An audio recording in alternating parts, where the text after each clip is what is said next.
At approximately 9:46 a.m. on today's date, Hamilton Police Service received a 911 call for a stabbing that just occurred in the area of the Red Rose Motel. That motel is located at 553 Queenston Road in Hamilton. Police arrived on scene and located a single male victim, 40-year-old male from Brampton area.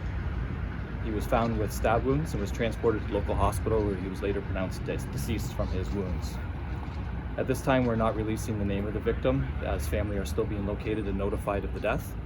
And we are continuing to do interviews and review surveillance video from the area to identify the people involved in this matter. Can you explain? It was kind of a large scene, right? You have the motel, but then there was also clearly other evidence at the bus shelter and down the road near the apartment building. Can you explain that at all? Yes, so I can say that this started as an altercation at the motel. The victim was injured at that location and left the area on foot and was located a short distance east of the motel. So we had to lock down that area because it contained forensic evidence that was being left behind by our victim. So the stabbing happened at the motel and then he walked out and collapsed near the bus shelter down the road? Correct. Okay. Is he a guest at the motel? He was there visiting people. He was not, to my knowledge, a renter at the motel, but he was visiting one of the units there. Okay, can you talk about the search for suspects or a suspect? At this time, we're still gathering surveillance video from the area. We have surveillance video from the motel itself, and we've spent the better part of the afternoon interviewing the witnesses and some of the tenants in the complex there. Should the public be concerned at all? From our information, it would appear this was a targeted attack, and the general public should not be concerned. However, we're always concerned when violence of this nature occurs, and we'll be working throughout the night to try to identify the people involved. Has a weapon been recovered? I won't answer that question at this point. Can you talk at all about the altercation? What led up to it? All I can say is that there were more than one person, like more than two people involved in the altercation, and it took place inside one of the units.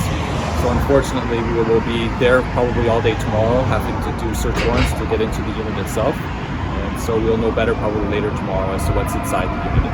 At the scene, there was like a police blue tent tarp thing that was set up. I've never seen that before. What was the purpose of that? Was that at the room where it happened? Well, initially we were concerned that there was going to be some bad weather coming into town, so we wanted to cover certain areas in case rain suddenly came. Fortunately for our investigation, that didn't occur, and we're just going to continue with the examination today. That makes sense. Is there anything in terms of direction of flight or anything like that, a vehicle that the suspects may have used that you can release? I probably will have more information on that tomorrow morning.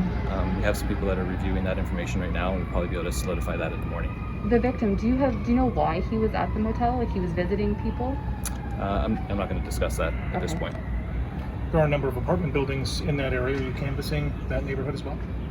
We will be. That'll take place tomorrow. Today, the first priority was getting some of the surveillance video and some of the identified witnesses. Being a motel, there were a number of units that were rented, so we had a large number of people to deal with immediately.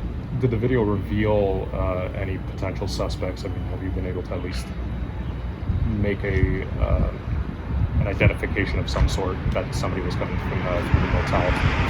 Whatever you've obtained. Yeah, all I would say at this point is that the video does show the movements of people, but until we can identify their involvement and people coming and going, because there were a number of people that were in and about the area at that time that were not involved but are still contained within the video. So we need to go through that video tonight and iron out who's who and try to follow the movements from there. So we don't have a solid description to put out right now, but I'm hopeful that in the days coming we'll be able to do that. Do you have any idea of maybe a specific motive? Not at this time.